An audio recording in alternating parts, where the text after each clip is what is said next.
What's going on, guys? It's Melt here, and welcome to the start of our third attempt now at the F1 2021 My Team Career Mode. So this will be episode 0 for just the pre-season, getting through setting the career mode up, going through the interviews with Will Buxton, and then hopefully later today or tomorrow the first episode should be out. So you can see here, we learnt from the last career mode, we're gonna leave resource rate and cash rate on default for now, just resource rate, sorry. If we start developing too quickly, we will change that back to reduced of what it was originally planned in the first attempt. Running 102 AI, full simulation damage, hard field mode, trying to make it as hard as we can, but obviously when we progress through the career mode I will alter some settings to make it even more difficult, because I'm not exactly a good driver. I'm just 15-year-old pleb with a rig and a wheel, so we will hopefully move to strict track limits later on and make the development for the cars more difficult for us. So just going through making our driver now, we're going for name Melted Melty. I'm not revealing my real name just yet, no commentary name, because they're not going to have Melty as a name in the game. Number 72, we've gone for Britain, and so for the helmet we're going to skip forward. It took me about 5 minutes or something to come up with a design that I liked. I would like it in the F1 games if they had a few more helmet selections, or maybe I'm being a bit ambitious here, but like in Gran Turismo Sport, they had a livery editor that you could make car livery suits and things like that, but maybe in the next game. Now we've finished making the driver, now we are gonna go to the good part, the team details. So for the team name we have to put it in first. We're just gonna put it as F1 for now. We will come back to the team name later, once I had decided the name and gone through sponsors and engine supplies and teammates, etc, etc. But what we're looking for, we want quite a bit of money to start the team off, but we do want a good weekly income. So I'm looking between these four on the screen now, really. More towards XXY, finish 8th or better in the Constructors' Championship. That should be pretty easy for us, considering if we answer the interview questions right, we will get a head start in some departments of development in the FOM car. But engine supplier, Renault, Honda, Mercedes or Ferrari. Mercedes, best performance as it is in real life, I'm pretty sure, but Honda 5 performance points off, but 5 durability points higher. So I think we're gonna go for Honda, but we were maybe having a look at Ferrari there. We might be changing engine supplies in season 2. But now our teammate Robert Schwartzman, the highest rated on the list, 83 focus, looks very good for a starting teammate, but we could go for a full British team here.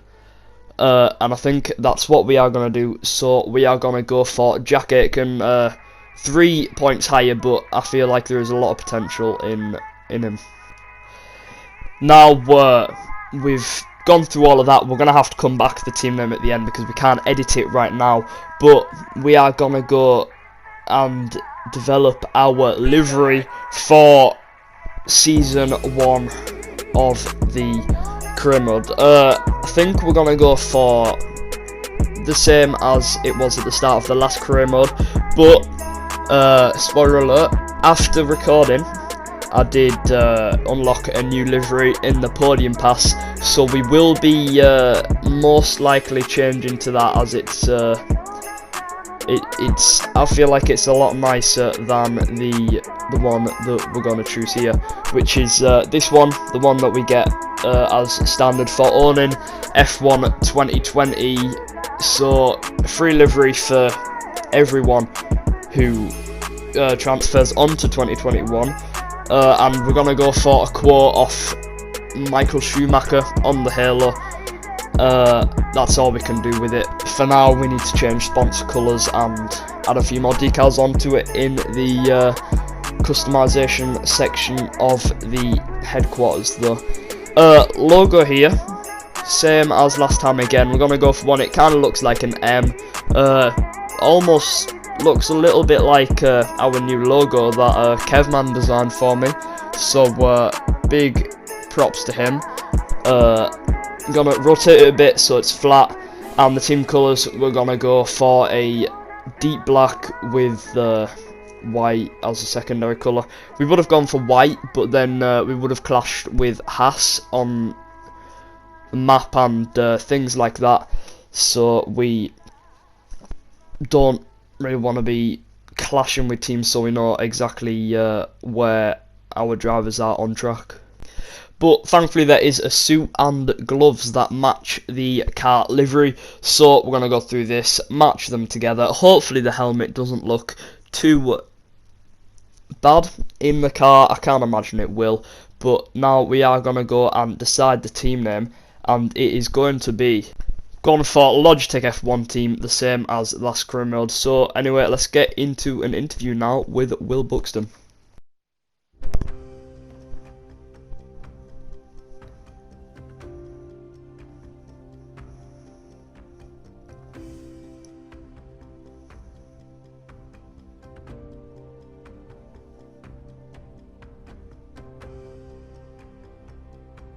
Hello folks, and welcome to this, a very special edition of Paddock Pass. As you can see, there's no pit lane behind me, and as you can hear, no roar of engines, and that's because they've set me free from the F1 paddock to escape here to the countryside and to the headquarters of Formula One's newest team.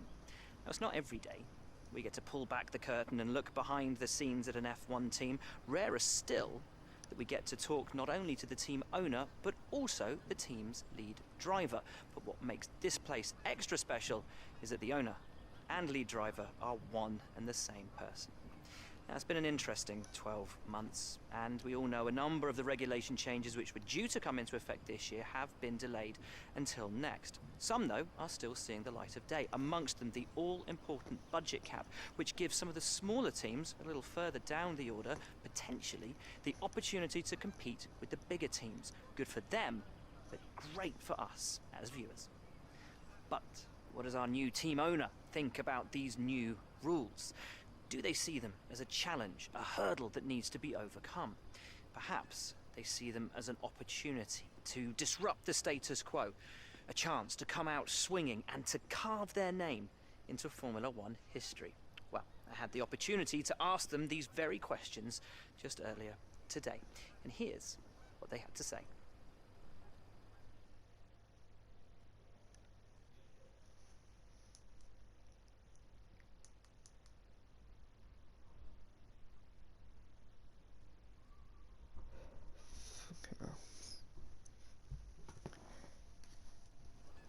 Well, first of all, thanks so much for inviting us here today. It's been wonderful to see behind the scenes.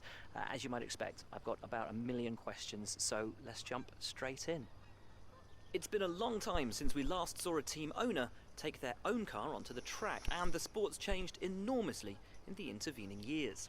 How are you going to handle the responsibilities of both managing and driving for a Formula One team?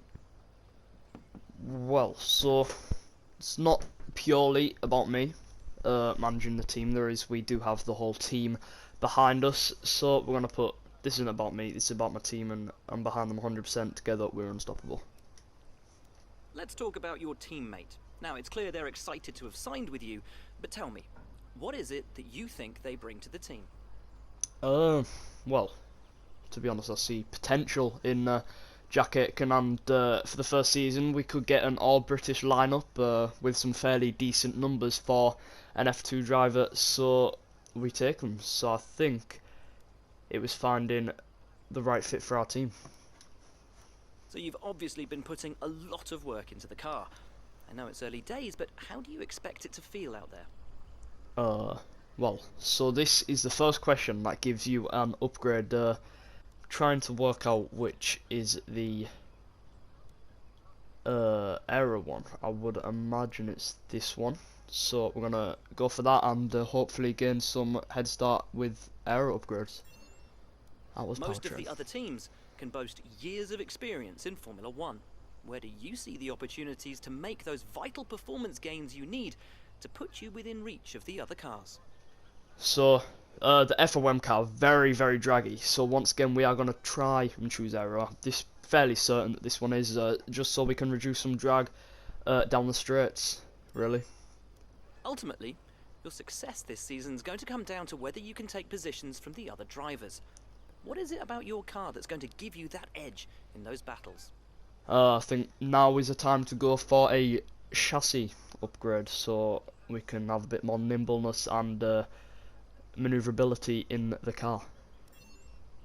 And finally, with so many specialist departments working together here at your headquarters, and with such an important deadline coming up, who's getting that coveted Teacher's Gold Star? Which group do you feel the most proud of right now? I think we are gonna say aero just because of how bad the aero is in the stock My Team car. Well, thank you so much for your time. It's been wonderful to get an insight from you and, of course, to see around the headquarters. Thank you for today. Really appreciate it. And thank you all at home for watching as well. We'll see you very soon. So that's it for today's video, guys. If you enjoyed, please like, subscribe, and we will be back later or tomorrow with the first race, which is the Bahrain Grand Prix. So hopefully I'll see you there. Goodbye.